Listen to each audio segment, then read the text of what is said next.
All right, so we're back to the action. I want to recap some things. The coordinate plane is actually, in a sense, two dimensions that are being represented. The first is a dimension that you've always known, sort of the horizontal axis here. You know that for using a number line. If you did -1, -1, you'd see that I get -2 on this number line here. Not what we're doing with this, but I just want to expand this idea.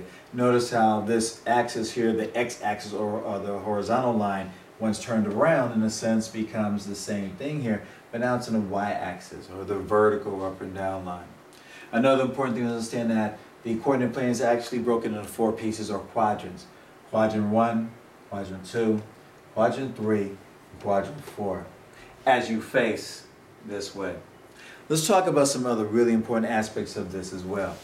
You'll notice I've been saying that in quadrant 1, I'm going to erase quadrant 1 now. So I'll keep a Q1 to let you know we're in quadrant 1. So notice here I said all the values that you're going to have here are going to be positive for X and positive for Y. Well, what does that mean? Well, let's take an opportunity to take a look here. When you're graphing points on a coordinate plane, in a sense you start just like you would when you were on a number line. So we'd always start at what you call the 0 point, a natural point. Remember how that's an extension of the 0 point that we start off anyway for integers. So let's say I was to try to put a point inside of this quadrant here. I'm going to erase this, and I'll put X, comma, Y, and I'll go positive, comma, positive, just so I can squeeze the numbers in there and do it so y'all can understand. So let's say I put a point right here. What you want to do is you want to start on your x-axis and make a movement to where that point is. Just moving, walking across. Notice I'm going to go in increments of 1. So I'm at my 0 point. I move 1. I move 2. I notice that I'm pretty much hitting where that point is. Please excuse the line for not being straight, but you get the general idea. And so then I stop there. I'm taking care of my horizontal. Now what I want to do is sort of figure out where this point is on my vertical axis. So I'll go my 0 point, and 1, 2, 3, and 4. I notice around 4 of that, if I was to lay a line, I meet at those points there. So in a sense, if you're doing the right thing, if you were to take from where you are to the point to this point, you get a 90-degree angle. And it kind of lets you know, hey, I'm actually intersecting these lines at the right point where this is. So as I go over there, I'll notice I see X. So I go 1, 2, oh, on my X, I went positive 2. I look at my Y. 1, 2, 3, 4. I went positive 4. So,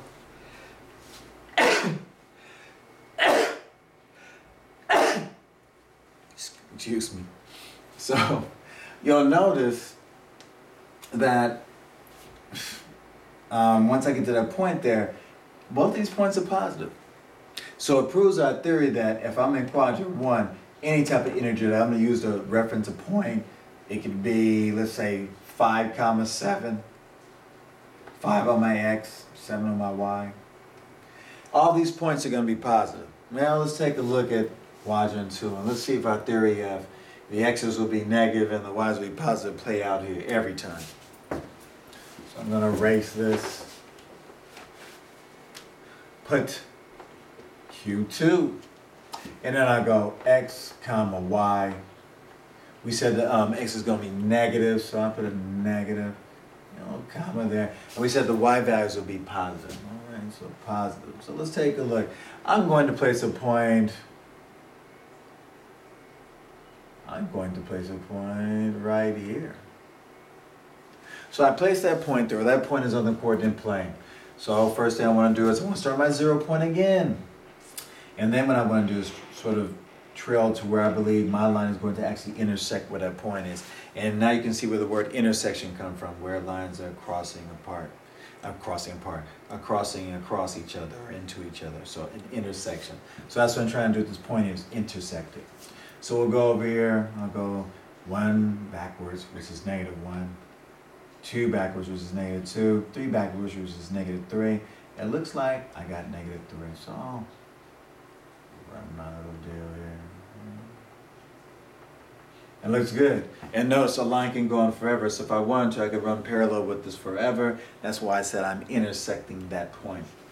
So let's go over here. And just to prove my point, notice how I've intersected that point by going through it.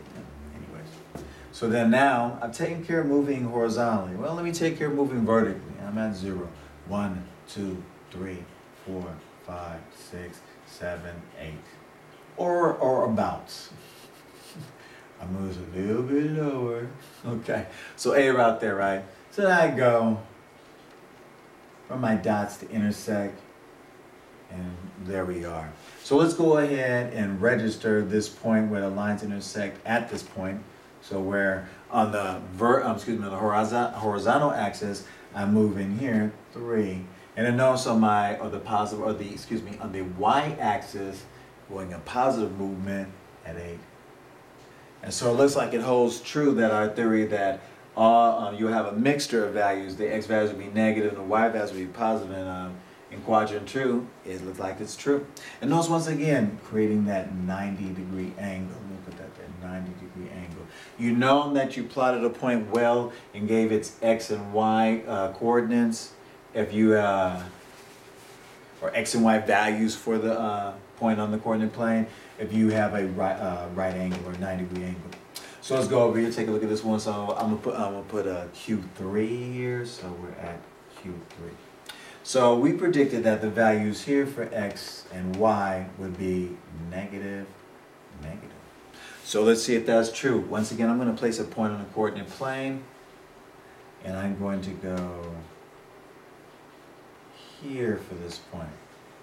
So as I move, once again, starting at my 0 point on my x-axis, I move along, -1, -2, -3, -4. I notice -4 seems like it would intersect that point there. So a rough estimate here, going down, going down, going down, intersects, and I'm done moving along my x-axis. Well, I need to move my y-axis. So we'll go here, and I'm at 0 point, 1, 2, 3, 4, 5. I go across from 5. Oops. Please excuse that the line is not as straight as it could be. So then I go there, and you notice I move to -4 on my x-axis here, horizontally, and I move to -5 on my y-axis, or vertically. And it stays true to our theory that if you have a point that is in the third quadrant, that both of the values for the x and the y values for the point on the coordinate plane, they're going to be negative. And so you have that one. So let's take a look at, last but not least, quadrant 4.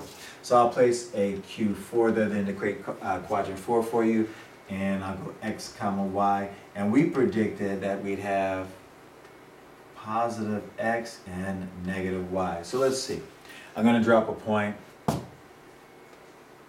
right here. So I put that point there. I'm always starting at my point of origin, okay, the 0 point on the x-axis, and I go 1, and I stop. Well, let's go here. Now I pick my little dots, and I connect it. Then I go to my y-axis, or vertical, and go 1. I point here, intersect. And notice I have on the x-axis 1, and on the y-axis, -1. So it stays true that our belief, or our conjecture, which is sort of like mathematical way of saying a hypothesis, is true. That all the values of x will be positive and all the values of y will be negative for the points that are located in quadrant 4. So I hope this is, and once again, our 90-degree angle. I hope this has helped you learn how to plot points. I hope that you understand that in different quadrants you'll get different values, but they'll be very consistent in terms of if they're going to be negative or positive based by what we've seen with the pattern. So once again, this is an introduction to the coordinate plane. I may come back with another video if y'all have more questions or something about it, but as for right now, I think that's really good enough. So any questions, please go ahead and comment, and I'll respond to those questions, okay? All right, thank you for watching the video. Appreciate it.